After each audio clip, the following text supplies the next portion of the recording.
Tell me a story. Folklore and Irish Tales with Eddie Lenihan.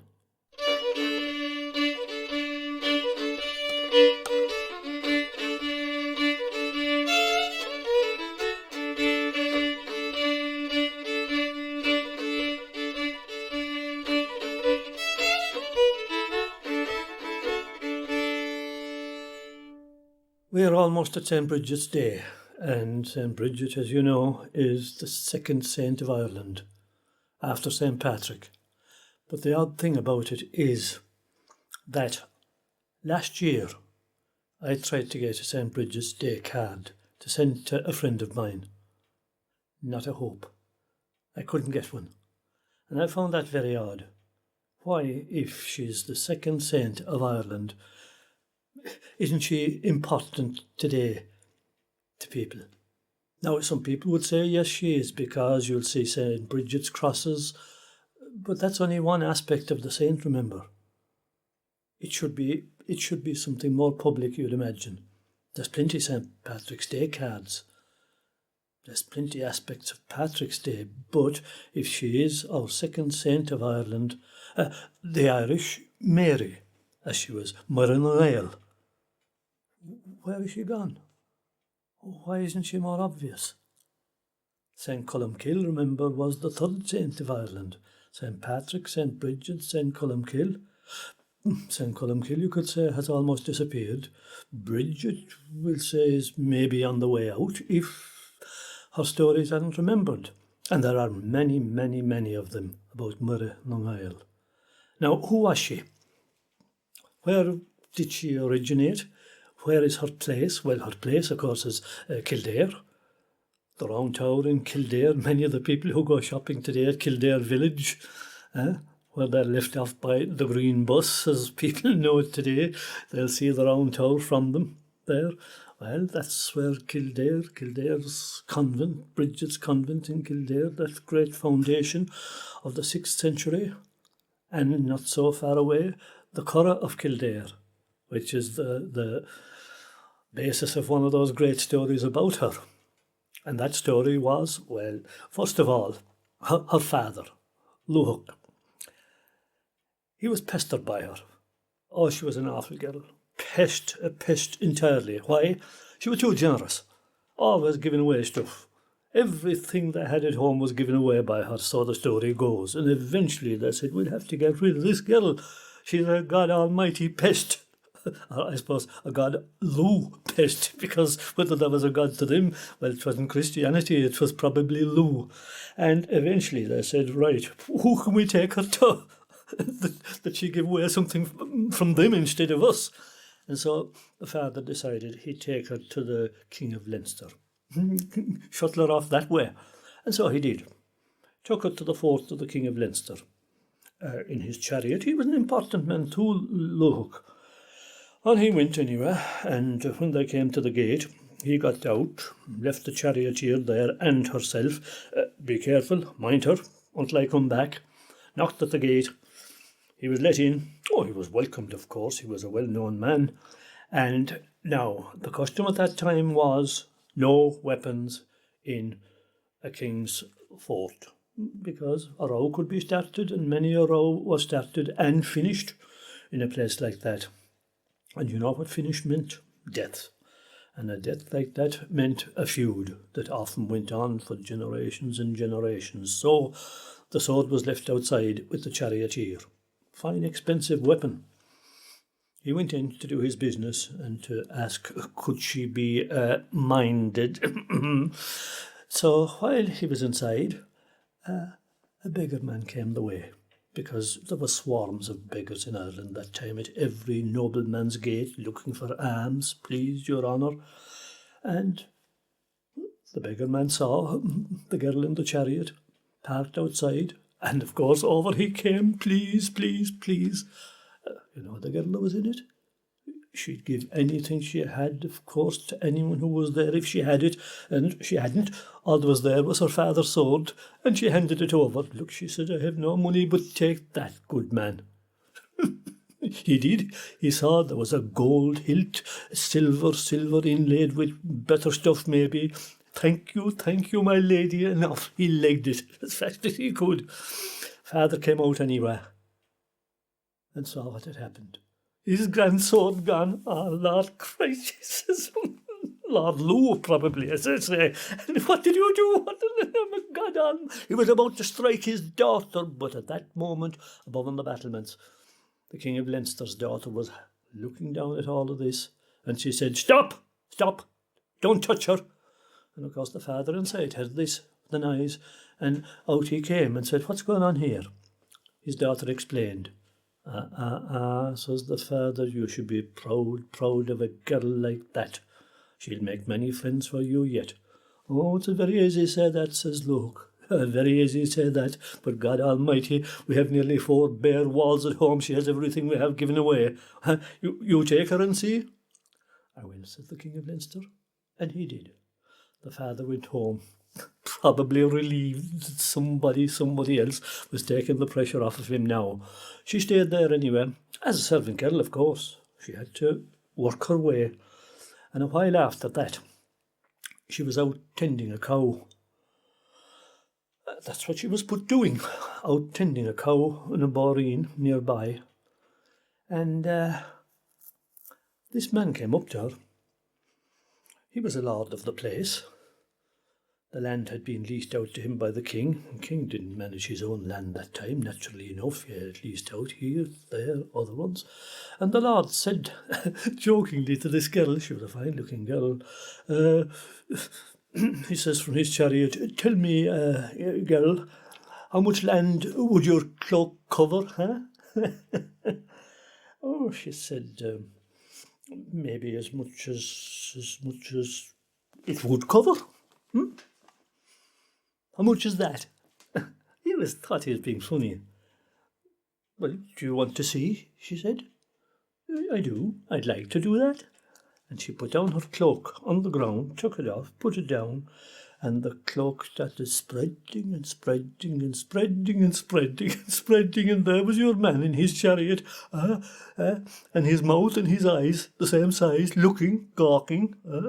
But lucky for him, this old Cailleach, she came on the scene. And she looked up at him and she says, "By the Lord," she says, "there won't be much rent paid in Ireland if that thing keeps spreading." And immediately the cloak stopped. And of course from that day to this, the Curragh of Kildare, that's where the Curragh came from, and that's why there's no rent paid on the Curragh of Kildare to this very day. But wouldn't you know that there's someone spoil it? The British, the English. They're the ones who built the army barracks there, and there's rent paid on that. And of course, our own government is no better. When they took over, they didn't demolish the barracks. They kept it there, and there's rent paid on that to this very day. But sure, you know the Irish, won't they always imitate foreign customs? But she was a great woman, a mighty woman, a saint. And it wasn't just that. She got the better of other saints too. She travelled the country with her white cow, because remember, Brigid was always associated with animals, with crops, with growing. And that's the reason why February, the 1st of February, which is, remember, the growing season, the start of spring, Brigid is associated with the start of spring and all growing things. And with butter, making butter, churning butter in the old days. And when she travelled the countryside, of course, people respected her. They were expecting her.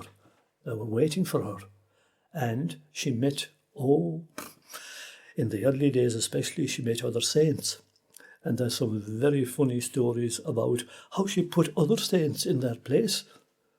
Now, we don't know whether she met St. Patrick. Some stories have it that she did. And she was well able for the great man. But when she travelled down to Kerry, she met St. Brendan, the navigator, the man who travelled the 7 seas, and they say he went to Greenland and he went to America. And you know Kerrymen now, when they get talking, they're not exactly behind the door about their exploits. Remember Tom Crean, the great famous Tom Crean, I tell you, and a great man he was, and others like him. But all that started much earlier. It started in the time of St. Brendan, when he did travel the seas. And when he came back, of course, he had the talk out of him of the things he saw and the great monsters in the sea and the mountains of ice, and the crowds gathered around him for miles, even from County Cork, even though there was no County Cork at the time. But what we'd say, the people from the other side of the mountain. They came and their mouths open, listening to this mighty man and the tales he had in his fine Kerry accent of the places over there, and the mountains of water, and their boats perched up on the top of the mountains and sliding down the other side of it and up again, and the freezing cold, and the stars in the sky at night, and monsters looking down on them, and this and that, and the whales that they met. No, he didn't call them whales, he called them the monsters of the deep. But Brigid was listening to all of this in the crowd, and at last she pushed her way up. Very quiet woman she was. And when he was catching his breath before he'd start again with more monsters and more wonders, she said, "Excuse me, my dear man," she said, "but did you talk to any of these things that you saw in the ocean? Any of these strange people and any of these strange creatures?" "What do you mean?" he says, "talk to them. Wasn't it enough to see them?" "Oh no," she says, "they were God's creatures too, as well as you and me and all of the people here. You should always talk to God's creatures," she said. And she turned away and walked away. And Brendan scratched his head, and he said no more. And he said to himself afterwards, he said, that woman, who was she? He made inquiries afterwards, and he found out that she was the woman from Keeldara. And he said, she's a woman that should be listened to. And after that he shut his mouth more, hadn't half the gab out of him, even though he had travelled those places, and even though he had seen those great wonders. He kept quieter, not quiet, but quieter about them. Quieter about them, because it's all very fine to say your say, but to say it in a quiet way, like Brigid did. She was an amazing woman. She passed the countryside, and the old people will tell you that, on Brigid's Eve. Lyle every day, the night before though, Brigid's Eve, she'd pass the countryside, and old people would always leave out something for her. And her white cow. Her white cow always went with her. And they would leave out a piece of straw, hay for the cow, something for herself, a little piece of food, so that on her long journey around the country, bringing blessings to people, poor people and rich people. He didn't distinguish. If you were a person of good heart, and there are rich people of good heart as well as poor people, that you had her blessing. But if you, the way you showed that was by leaving something on your windowsill for her, a little piece of food, or you could leave it inside, because remember, in the old days nobody locked their door. It was a different Ireland than maybe today's Ireland, but there are good people in Ireland yet today, even though the news we're hearing constantly, you'd think that the country has gone wallop entirely. It isn't. We hear the worst. Most people are still decent, good people in Ireland, and they'll do you a favour if they can. But Brigid walked the country to bring blessings to people, and they wanted to reward her for coming, and they'd leave a little piece of straw on the doorstep. So when she'd kneel down to give the blessing to the house, she'd have that bit of comfort, because surely be to God, 'tis a long walk even for a saint from one length of Ireland to the other, north, south, east and west. And there's plenty of stories of people leaving a piece of cloth on the windowsill, and that cloth, when she'd bless it as she passed, would be used in after times by people, I've done it myself. I've done it myself.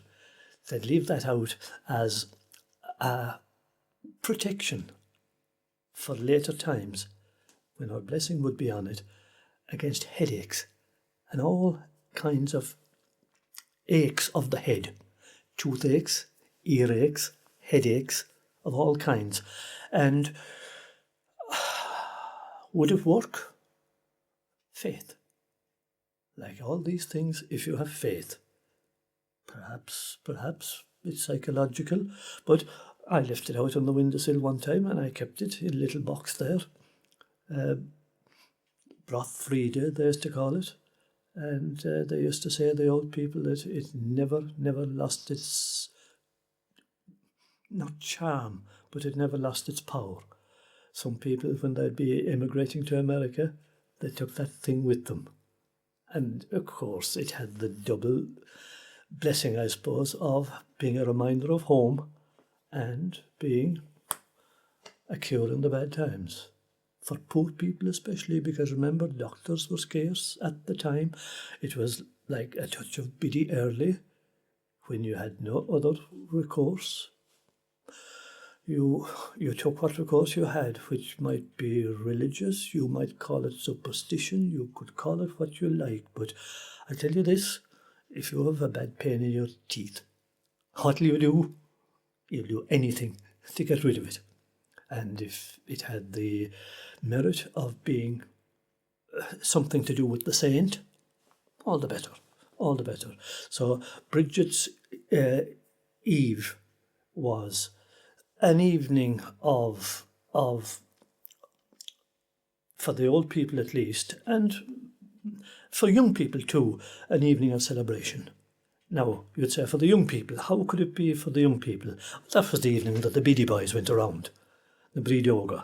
And I remember them, just barely, they're gone now, because they were the very same as the Ranbys. They used to go around and they'd be collecting a bit of money for the, a biddy ball. In previous times, when it was older fellas or older girls that went around, they'd do a bit of dancing and they'd do a bit of singing, but instead of what used to be carried around for the Ranbys, a bush with a so-called wren inside in it. In earlier times, a real wren, dead, but in later times, a mock wren.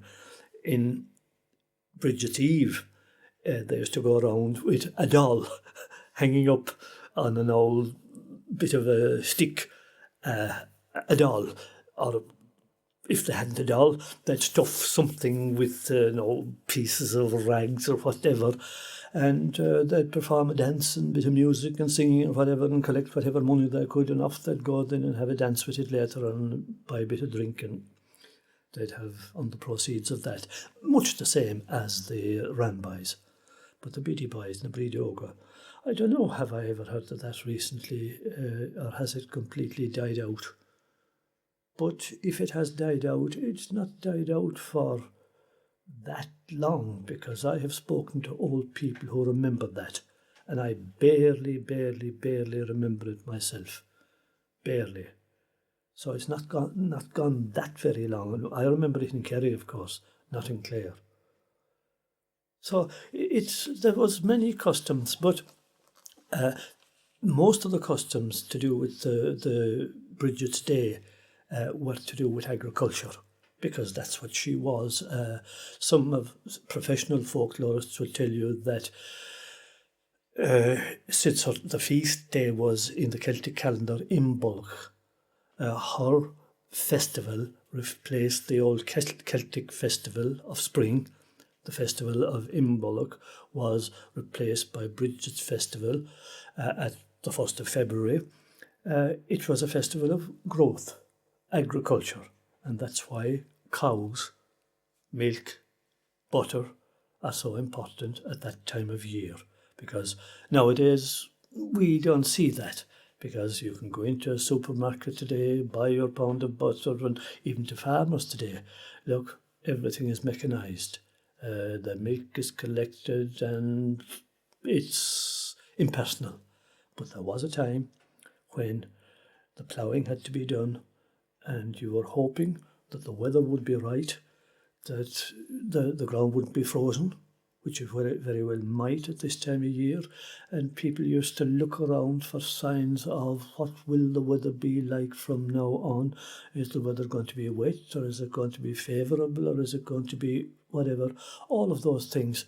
See, life has changed, and that makes these feasts that were so indicative of so much one time less important now. And I would think that that's the reason why St. Brigid's Day has been, in so many aspects of it, neglected. It has declined, whereas St. Patrick's Day hasn't. Because, and you know why, a sad thing, it has developed into a drinking holiday, a huge drinking holiday. Brigid's Day was never like that, you see. Brigid's Day was an agricultural holiday. And early in the year, it doesn't lend itself to that kind of thing, whereas Patrick's Day did, always. There was always the element of drinking in St. Patrick's Day, whereas St. Brigid's Day, no. Now, the other thing about St. Brigid's Day was that there are many blessed wells, holy wells, around the country dedicated to St. Brigid. Right here in this parish where we are here now in Crusheen, there's a one, St. Brigid's Well, just a mile down the road. And it's, what would I say? It's indicative of that St. Brigid was a kind woman. You can see from the very well itself that and the legend to do with that well, that St. Brigid was a kind woman, and it fits into the general notion of what she was, because at that well there's a huge tree, a sycamore tree. It's you cannot possibly put your hands around it. It would take two people to put their arms around that tree. It's huge. It's 80 feet high. And that'll tell you the age of it. Now, the legend about that well is that there was this blind beggar man, and he was crippled, to make it all worse, the misfortune. And he heard that the cure at that well was that if you came to the well at night and did your round, and usually the rounds at blessed wells is that you do clockwise, of course. At all of the blessed wells you go, follow the sun, go clockwise, and you do whatever number of rounds, say, could be 3 decades of the rosary, it could be 3 rosaries, it could be whatever is specified at the well. And often you come on a Thursday, Monday, Thursday, or it could be Thursday, Monday, Thursday. But in this particular one, you just come and stay overnight and say whatever prayers are to be said there. He did that. Now, the poor man was blind, he was crippled, and he said his prayers and stayed overnight. And in the morning, he could see. And moreover, he was cured of his crippledness, if there is such a word. He could walk. And he had nothing to give. He was a beggar man. So all he did was he left his crutches at the well. And one of those crutches took root. And that's the tree you have there today. It took root and grew. And there we have that huge tree there today. Now, St. Brigid was famous for curing diseases of various kinds, including blindness, deafness, if she laid her hands on you. And so there is an echo of that at that well. And you'd ask yourself, how could it possibly be that St. Brigid, who is the patroness of Kildare, and seemingly was born in County Louth, Faughart in County Louth is very closely associated with her. How could she be down here? But of course she could, because look at Liscannor. Look at the St. Brigid's Well there in Liscannor, which is one of the most famous wells dedicated to St. Brigid. And they used to come in from the Aran Islands to St. Brigid's Well there in Liscannor. and it's still famous. Well known in the west of Ireland, St. Brigid's Well of Liscannor. And there was a huge celebration day there, and no work used to be done in the parish when that festival of St. Brigid's was the festival of that particular well was held, St. Brigid's Day. And the same was true in several other parishes all over Ireland when it was a St. Brigid's well that was involved. Now, there was very, not odd, but peculiar things in some of those parishes. In some of them, no wheels would be turned. Down in South Kerry and in some parts of Cork. Even dressmakers wouldn't make dresses on that day. They wouldn't work their sewing machines. Men wouldn't cycle on that day. They'd walk. All that has gone, you see, because when cars came in, but you'd be amazed to find, and I have found it in some of the places that I have collected stories, that old people remembered those stories in their own time. The customs still held out of respect for the saint. And modern people might say, come on, look, that is a load of... I don't care what there's a load of. It showed respect. And it showed a long tradition coming down. And the older people would say that if you couldn't show respect for one day in the year, what kind of a person were you? Because one day is only one day and it's quickly gone like that. And they are the same people who would say to you that by working on a Sunday, you gain nothing. Even for your own health. Be practical. You have 6 days of the week to work if you want to.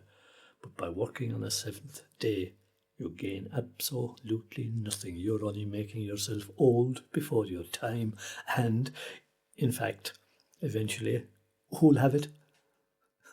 One of your own children will be the first to scatter it for you. So, take it easy. Take it easy. And a lot of the old customs were based on common sense. Younger people, not even younger people, a lot of younger people are quite wise, but more modern people who look only at the monetary value of a lot of things, they don't see that older customs are for our own benefit. Everyone knows, of course, that Brigid loved nature in all its forms. She was the Irish St. Francis. And one of those forms was the weather itself. As I mentioned at the very start, you look out and you see the weather, and the weather was judged by St. Brigid's Day. But if it happens on this Brigid's Day and you're looking out, and if the morning is frosty, well, get out quick, gather that frost off of the grass and put it in a little jar. It won't be frost when you put it in the jar because it'll melt quick, and keep it. And you'll have a cure for headache, which will be 20 times more effective than any tablet or bottle that you can buy inside in any chemist shop. But don't tell the chemist that I told you, because they'll all want to patent it as quick as they can. Oh, and by the way, a small little thing just to finish with. Give the animals a little treat today, because St. Brigid, she'll bless you for it. She's the woman that would have approved of such a thing herself, because she always did it.